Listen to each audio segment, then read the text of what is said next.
அரசின் இலவச பேருந்தில் பெண்கள் மாணவர்களை தரக்குறைவாக ஓட்டுநர் பேசுவதாக கூறி 2 அரசு பேருந்துகளை சிறைப்பிடித்து கிராம மக்கள் போராட்டத்தில் ஈடுபட்டனர். இதை பற்றின மேலும் விவரங்களை எமது செய்தியாளர் பாலமுருகன் வழங்க கேட்கலாம். பாலமுருகன், வணக்கம். விவரங்கள் என்ன பகிரலாம்? வணக்கம்.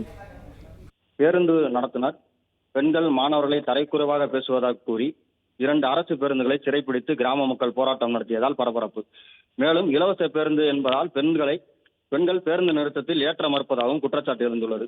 மதுரை மாவட்டம் திருமங்கலம் அருகே உள்ள ராயபாளையம் கிராமத்தில் திருமங்கலம் அரசு போக்குவரத்து பணிமனையில் இருந்து தினந்தோறும் ராயபாளையம் பெரியார் பேருந்து நிலையத்திற்கு 4 முறை அரசு பேருந்து வந்து செல்கின்றது.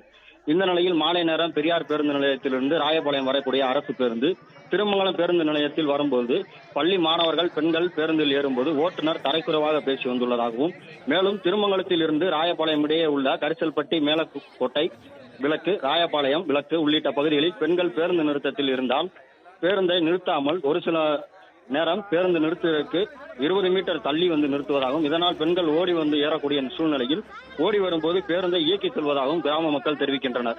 இந்த நிலையில் நேற்று மாலை திருமங்கலத்தில் இருந்து பேருந்து வரும்பொழுது பேருந்தில் பயணித்த மாணவர்களை தரைக்குறைவாக பேசியதாகவும், அதனை எதிர்த்து கேட்ட பெண்களையும் ஓட்டுநர் தரைக்குறைவாக பேசியதாகவும் கூறப்படுகிறது. மேலும் எங்களுக்கு இலவச பேருந்து பயணம் என்பதால் தான் விரும்பும் இடத்தில் பேருந்து நிறுத்துவேன், உங்கள் விருப்பத்திற்கு பேருந்து நிறுத்த மாட்டேன் என ஓட்டுநர் பேசியதாகவும் கிராம மக்கள் குற்றம் சாட்டி இன்று காலை ராயபாளையம் கிராமத்தில் வந்த அரசு பேருந்தை சிறைப்பிடித்தனர். தொடர்ந்து அவ்வழியாக வந்த சிபி நத்தம் செல்லக்கூடிய அரசு பேருந்தையும் சிறைப்பிடித்து கிராம மக்கள், மாணவர்கள் என அனைவரும் போராட்டம் நடத்தினர்.